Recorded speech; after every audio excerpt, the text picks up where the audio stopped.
Hey, everybody, welcome back to Declutter Your Life.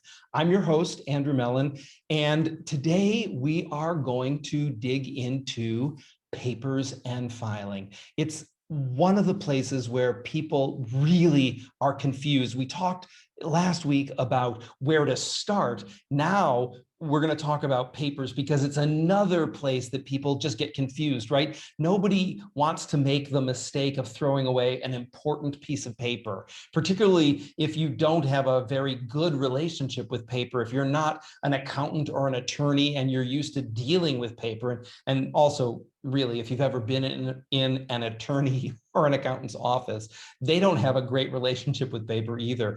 Some of the scariest places I've been with paper have been attorneys' offices and accountants' offices, but at least decoding or deciphering what's on a page doesn't flip them out like for the rest of us. So for the rest of us, what we want to be able to do is start using the organizational triangle. We're going to not focus so much on one home for everything now, and really leverage like with like when it comes to dealing with papers. So what is this like? It's a credit card statement, put it with other credit card statements. What is this like? It's a receipt, put it with other receipts. Then inside the receipts, you can start to chunk those up into categories.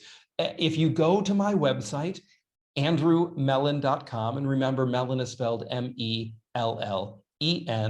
and you go to the footer, you'll find a tab called For Audible Listeners. If you go there, you can easily download a list of suggested filing labels to help you create those categories so that you don't have to guess at how you should be chunking up the paper. It's free and it's easy to access, and it will give you the starter set. You don't have to be married to all of those choices, but at least it will give you the option of starting someplace, right? So often, because we don't know where to start, we don't start. So this will kickstart it, even if you end up not staying there and using all of the categories, at least you can spring pad from it. So we're going to chunk up the papers into these like with like categories. It's super simple, not always easy again. And remember, this is one of the main rules about sorting. When you are sorting, just sort. The only decision you need to be making is, what is this like?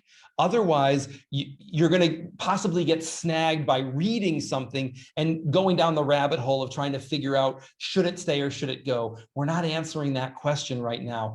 The only question we're answering is, what is this like? So again, it's a letter from the insurance company, put it with other letters from the insurance company. It's another credit card statement, put it with the credit card statements. You don't need to spend any time determining if it's going to stay or go until it's chunked up into all of its categories. Only then do we want to drill down into each individual category and start to then make the decisions about stay or go. And we'll cover that in, that's another episode. Right now, we just want to demystify the piles. If you've got bags in the bottom of closets, if you've got bins and boxes where you've just been accumulating paper, if you've got unopened mail, first of all, you're not alone. You are not the first person who has not opened their mail. So you don't have to feel bad about it. So often the story that we've got running back here, right? The 200 lies we're telling ourselves that are back here in our little lizard brain, keeping us frightened and immobile. Those are not your friends. And so if you've got one of those about, like, I'm the only person who puts mail in a shoebox and shoves it under my bed, I'm here to poke a hole in that one of your 200 lies and tell you, you are not the only person. I can't tell you, I've lost count of how many clients and students' spaces I've either entered or talked to them about where they've expressed the exact same thing. So you're in good company and no need to feel bad about it.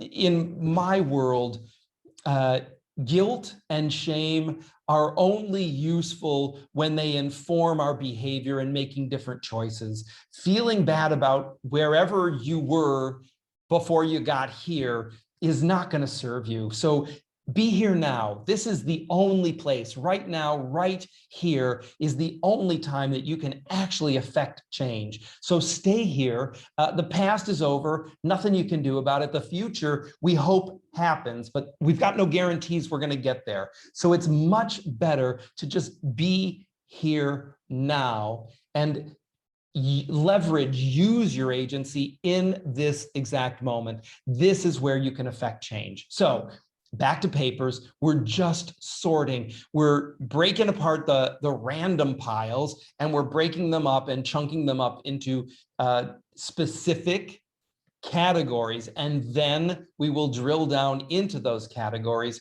to start to make decisions about what stays or what goes. But before we do that, you have to have a filing system that actually works for you. So we'll talk about that in a coming episode as well. For now, let's just demystify the overall confusion around paper and start to get into a practice with it. The other thing that will make your life so much better is assigning a home for the incoming mail. While we're digging out of historic accumulation of all the papers to today, we also want to have a way of processing paper as it comes in to our life from today going forward. And that's all about having a home for the mail. And then when you go to process the mail, and you can process the mail once a day or once a week, you don't have to do it more than once a week if you don't want to. What you can't do is cherry pick the fun stuff out of the mail and then leave the garbage for later. Because if you didn't have the motivation to open it today, I promise you, you are not going to have the motivation to open it at the end of the week. So your reward for dealing with the crappy junk mail is the fun stuff that might also be in the mail. That's your incentive to process it all at the same time. And really, I talk about this in my book, Unstuff Your Life. I used to have 7 categories for the incoming mail, and I've cooked it down to just 4, makes it much easier. So bills and asks, requests for anything related to money. So either something that you have to pay or some invitation to donate money can all go into the same basket. Likewise, invitations and events can all go into one basket. Things that need to be filed is a basket, read it, review it, and file it.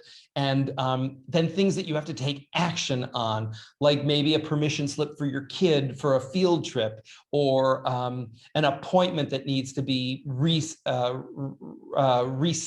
and the materials that you need for a particular event. All of those things would go in a separate basket. So it's really just 4 sub baskets that you would need for the mail, but that's only when you're processing the mail. Every day when you come home, or if you're living with other people, when they come home, the mail just needs to leave the mailbox and go into the inside our home for the mail, and it can live there until you're ready to process it. And as I said before, even if you only open the mail once a week, you will not be late with any of your bills. So don't stress about it. There's no reason to get overwhelmed and to feel like you have to be churning through the mail and writing checks or going online every day. You don't. You don't want to wait more than 7 days, but every 7 days you'll be fine. That you get at least 21 days to pay any bill that comes into your home, even if it says due upon receipt. Right? That's their request, but the reality is you've got 21 days. So with that, I want to encourage you to take on the mail and take on your papers, start to demystify the papers, and then in a future episode, we will talk about creating that robust filing system for yourself and how to scan things and start to migrate towards a digital world if you aren't there yet. If you are there, I'm going to ring the bell for you. And if you aren't there, don't worry. I'm also not going to shove it down your throat. I'm not going to make you become all digital. I'm just going to gently encourage and invite you to become more digital. All right. So with that, I just want to say, please like the podcast. Be sure to share it with your friends, Facebook, Twitter, Instagram, Pinterest. Let folks know that you're getting some value out of this. Let me know and the rest of the team know that you're getting some value out of this. And be sure to join us here every week for more tips, tools, and strategies on decluttering your life so you can get more time, more freedom, and more money back into your life. Thanks for joining us. See you soon.